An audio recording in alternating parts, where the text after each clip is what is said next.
we are all the dust, stardust. So it's a magic. We were all born out of some kind of divine energy that we don't know. And we are that broken pieces or dust of it, magical dust of it. So we call, that's what I call nebula. Because it is nebulous, we do not understand it, we do not know. Our ancient rishis knew better than us, lot better, far better than us. And we are still just picking up a little from them. Whatever is sprinkled here and there comes to us. So something came to me and told me that I feel it. I don't know what to say, I feel nebula. So nebula is there forever and it's growing forever and changing forever. But the ancient Rishis said, every 14 billion years, pralaya came. Brahma closed his eyes for a fraction of a moment. Nice story. And that fraction of a moment, pralaya came. Pralaya is the end of everything. So it wipes out. And then when he opens his eyes, everything's there. So it's continuum. It's never broken because nobody will witness it broken because it was broken in 14 billion years for a fraction of a time. You don't have to believe it, but you can feel it if you want to. And somehow I feel it. So I don't, it may be Rupkatha, fantasy story, but I still like it and I can feel it. So nebula to me is very real, and I'm sure it's changing. It's every moment. Next, what will happen, we don't know. We are also changing. Yes, we are dying, we are living and dying, and all these things happening. This is really small for nebula or the divine energy. This is nothing, we all know. But nebula is there. So this is all I can say right now.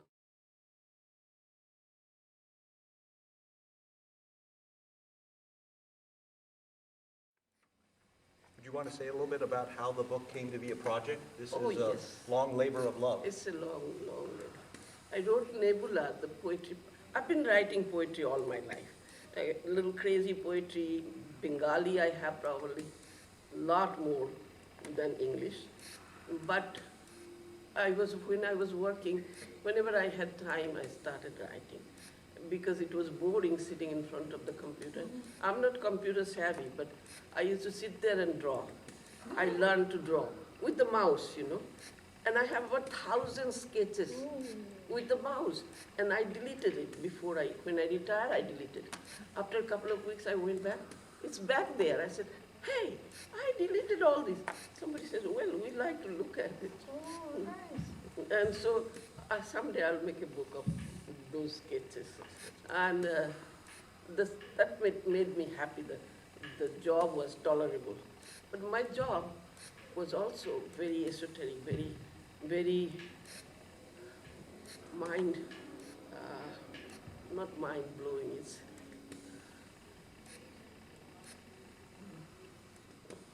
mind-blowing? No, it make my brain work. Yeah. Okay. That job was work in the in vitro fertilization. It was to for test tube baby lab. So I used to go lab to lab, and everyone really, certainly everyone loved me. Their love. So whichever lab I went, I said, now, tomorrow I have some time, show me your job.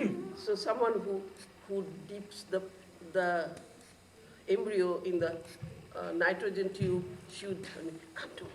So I would go and see how those life is sleeping in the nitrogen. And I look at it, I say, oh, this is life, sleeping. You think somebody sent us in a flask of nitrogen tank? Somebody sent us from another planet, I'm sure. So they would laugh. And then someone who is separating the embryo from the crud that grows, she would show me how to take the curds away, blow them, and take something out, send it for tasting. And I said, you sure you're not damaging babies anything? And baby will be born. No, it's not hurting the baby, we're cleaning them. So I learned from them. I learned how the things work, how the sperm work, how the egg, it was done, So those were also constantly, that's what the first nebula is Let's that. hear you read from the first poem. This was, I wrote it for, this nebula I wrote, I was in NYU working in the in vitro lab. When I touched the zygote, the embryo in my hand, I felt this. So the seed was sleeping there, like any seed, walnut seed, any seed. The seed of the baby sleeping there was mind-blowing for me. And it was floating on a drop of red plasma. Plasma is in space also.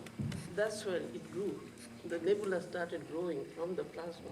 So, and this tiny red drop waiting in a state of suspension, just like the seed of nebula. Nebula was waiting for the new star to come, or new expansion. And this tiny red drop waiting in a state of suspension to separate in serial continuum. It breaks a sleeping seed to a splitting zygote. That's what they call the zygote, the embryo. That point. 1, 2, 4, 8, and counting. It's like number. How do they know number? But the number is in universe. Math is in everywhere. Without math, nothing creates. Math and physics. I mean, we can put the name, but the name doesn't mean anything, but number does. Sudden self-realization of the universe, bursting combustion in supernovas with speed of light, spark of photon. When that lightning of enlightenment strikes, unknown quantum theory merged with the theory of relativity. Millions of spirals within a giant one, appearing and disappearing. This means nothing, it's just happening. It's just happening. It's the replica of galaxies, pathway of Milky Ways. It's the expanding universe open its spiral eyes with the dream of life yet to come. Life was not there, but nebula was there. And nebula expanded, the expanding universe, the strike of enlightenment or knowledge, it has to be knowledge, or number. Maybe some number coincide and strike. That's what I think. Beautiful. Yeah, beautiful. What I really appreciate about your work is that it's rooted in a spirituality and science. Yes. And to you, it's that you've been able to bring these together. I feel in our modern culture here, we lose sight of the spirit. We emphasize science, but it's rare to find people who can bring them together. Right? Thank you. So it's a lovely way. This is what it is. It's always I feel that how did the ancient Rishis knew the sun. Sun has 12 names. 12 times it's come and it's what? They're strength-wise. Every month, sun's strength lower to the earth. How did they know? But they knew and they wrote it down. Sun has 12 names. And 7 horses. Horse actually in Sanskrit sometimes means Rashmi. So it's like a light. Meaning of horse is light. Light. Yeah, Rashmi is like sun rays. Wow. It's the rays. So 7 horses, 7 color, 7 rays. That's what carries the sun. So the sun came and they knew it. This is why I want to go and talk to them. Where are you? the elders, our ancient elders. This is will be my second writing. Where are you? I can feel you, but I don't hear you that much anymore. That's why my zero concept also came. Shunyata, yeah. Yeah, zero came saying that zero was nothing. But look at today, you zero was nothing and nothing is nothing. You have no math, no computer, no statistics, zero holding the power. If you told me when I was little that zero holds the power, of course zero has nothing. So, You know, another one of my favorites is the next poem, I Am, because you bring it down to a very personal level, It is. our connection with the cosmos. Is that one you could read for us? yes, Okay. this poetry was written probably in 1990 or 89 sometime. And I presented it NYU every year. The dean would come to our lab. Everybody around would say, why dean was here? Why dean was here? Talking to faculty. My husband, Dr. Levitz, Dr. this, Dr. that. No, he came for Ira. Ira, you're bringing your painting this year? It was such an honor for me. Wow. And he liked my painting. And this one was, I wrote them in while I'm working. And then I made some sketches and I put 5 poetry. This one was the first.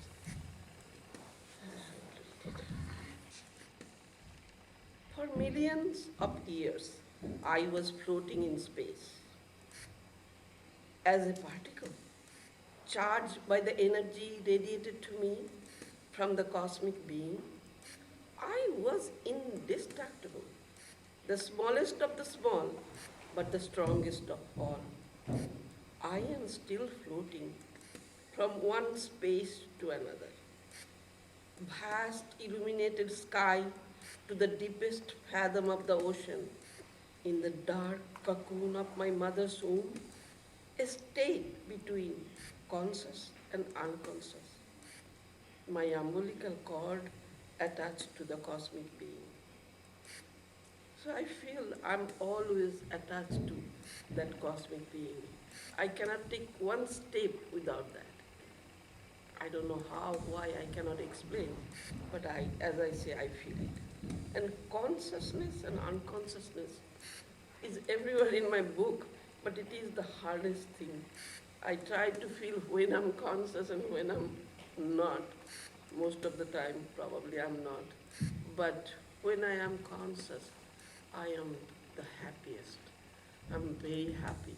And I can't tell when that is, it happens. But it doesn't tell me before. When it happens, it's very nice. Maybe that's what they call turiyo bhav, but I don't know in Sanskrit. I just feel the happiness or some kind of touch of joy. And then I realize, why am I happy? There's nothing there to make me happy. And there are many things to make me sad. So I'm sad many times, but something makes me happy. So I feel I'm close to that, my cosmic being. Thank you. I read one poem of yours today, and the title was Searching for Eternity. Eternity. Eternity. That one really resonated with me. Like, they say there are no accidents. I randomly picked something, I picked that one, and it just happened to coincide with what I am currently contemplating about. So, You want me to read it? yes, please. Eternal quest. Soul always seeks the truth, the individual truth and the fundamental one. Thought intercept accordingly in search of our root. Whose brilliant idea to bring us to this wonderful, intelligent planet, maybe to get away from extinction in another star world? The energy had to have the intellect, creating life, the source of life, and the force of life. Seekers seek from the time of their acknowledgement of the 5 senses, They are on the path of the eternal quest. Who planted this seed of desire? There is no satisfaction in this path. Holding on only brings us face to face with the other side of the moon. What is on the other side? Is it the same energy as our benevolent Creator? I didn't write, or Lucifer. I don't know, I didn't write the last line, but that's what I was thinking, that when I raise a child, I would try to protect the child. I would try to help him not to get sad, not to get hungry. But then our Creator, He did a lot, he or she, I don't know, that energy did everything all around us. But still there's so much hunger, so much killing. Why can't He do something more? Why so many babies are crying? So this is why, is there another, side of it? The life and death and good and evil. Is there really evil? I don't want to believe it there is evil. But when you see the children suffering, and they're killing so easily with the name of religion, this is also a sad thing. Religion, to me, organized religion is not successful yet. But religion of mind is always there. That's spirituality. But organized religion is not. So this is what I mean. Thank you. I also appreciated you in this book introduced us to your family and your soulmate. And I was very touched, to hear about his influence in your life. It's very much. We talk, the way I talk today, we talk to each other in this language. Yeah. We talk to each other. This is hard for me to tell you, but this was, we fought a lot. I'm not telling that we were so lovey-dovey, but this was our language. He could talk about it. Even now, Shumi also understand me. Most people don't say, that's why they say, this is a mambo jumbo, Ira Ganguly's mambo jumbo. Leave it alone, don't read. Yeah. But you understood me, Brian, I'm so thankful. Well, and all of you. So, I speak for a lot of people, actually, that the work that you're doing is helpful to bring together these areas of science and spirituality. So, I would listen to more of the fan club than the naysayers. So, I'm going to read the soulmate. okay. Soulmate. We are in love with his soul. Our youngest son whispered, hiding a drop of tear. I cried like a child, without thinking of his pain. But that's all I knew him for. His face, his smile, his touch, clipped in his chin, the way he stood up. He said to me, my son told me, no, Ma, we know him for more. Remember the twinkle in his eyes when he smiled? Roar of his throat at anger? Warmth of his embrace when he hugged us? And so much more. All of it we love. And we know his soul.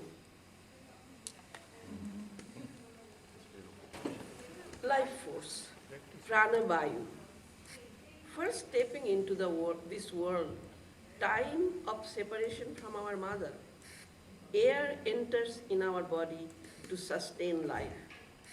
Prana vayu, as it says in Sanskrit, for the life force.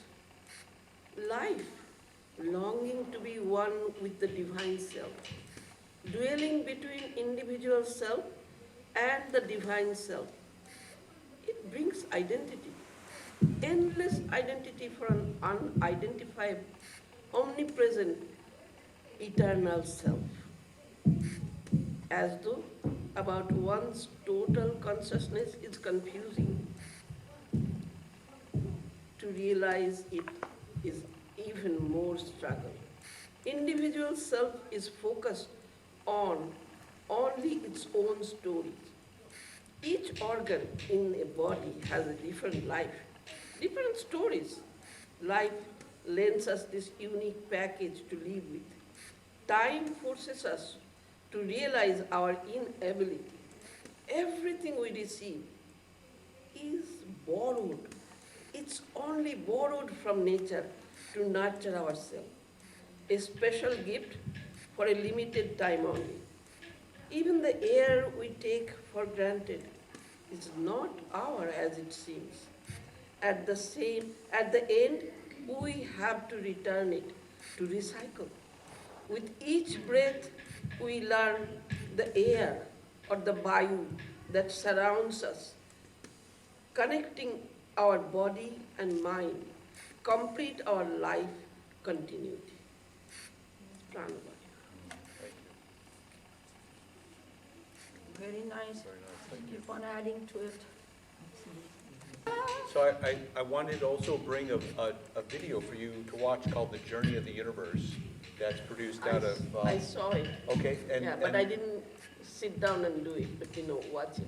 I think your work fits alongside work that's being done at universities and particularly Brian Swim, who you had a chance to listen with. I listened to Brian Yeah. Swim and listened back and forth.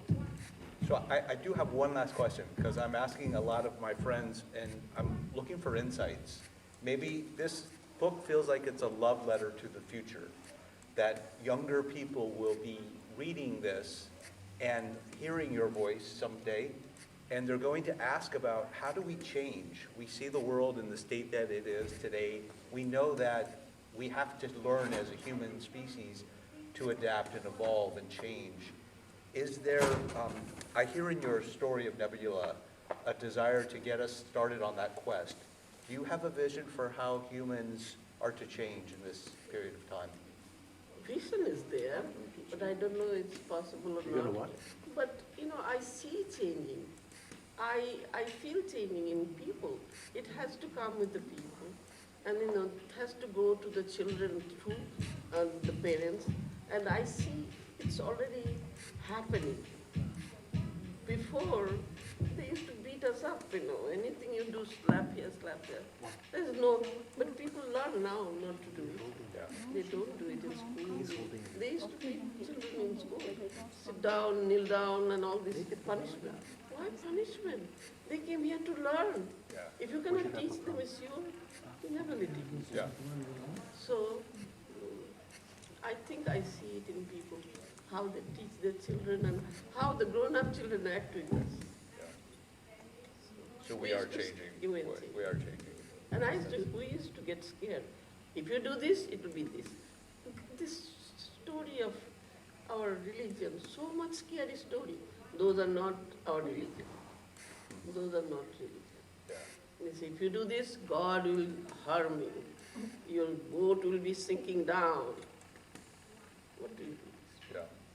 So we don't do this anymore. But I love Gayatri Mantra. I wrote a lot about it. And as far as I know, Vasishtha got the Gayatri Mantra. And before that, he was so greedy that he wanted to harm his own guru. Vishwamitra got that. Vishwamitra wanted to harm his guru to get his stuff. He was Brahma Rishi, Brahma Gani. So what he had was Vishwamitra wanted. He says, I am the king. I want all those things you have. You are just a pauper. You are Rishi. You have nothing. He said, I have this Brahma Gyan. You don't have it. So finally he said, okay, I'll get the Brahma Gyan. So he went to Himalaya and did the sadhana.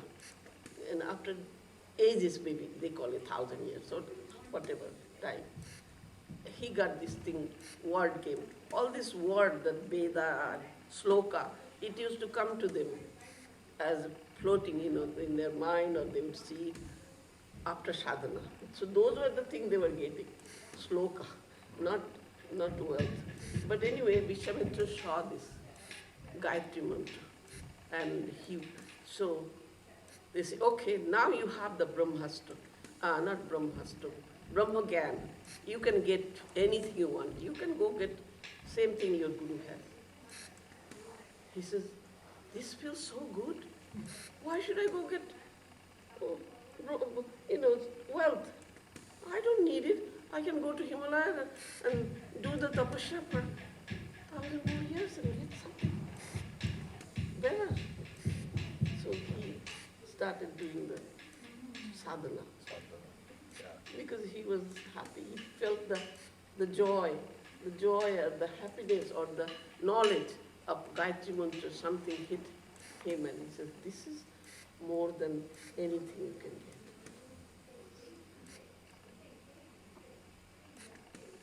Good. Thank you. Thank you again. Okay, that's it. Thanks, but I wish. We are all in this universe together with limited knowledge of ourselves and surroundings.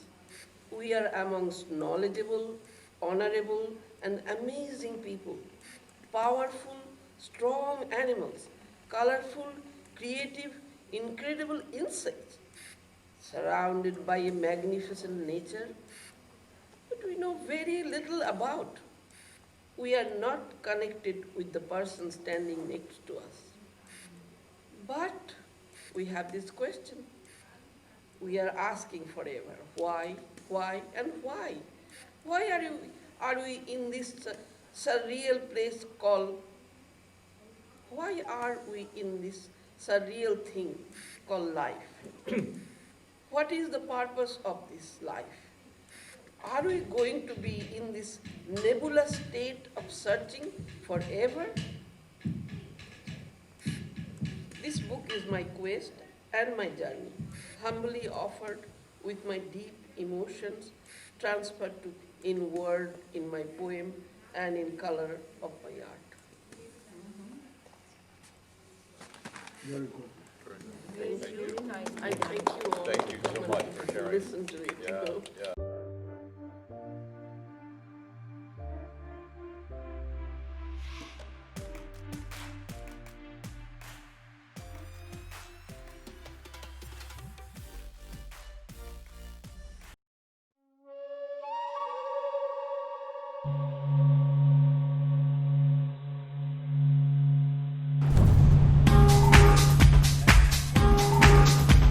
Count for nothing. Count for nothing. I'm against nothing.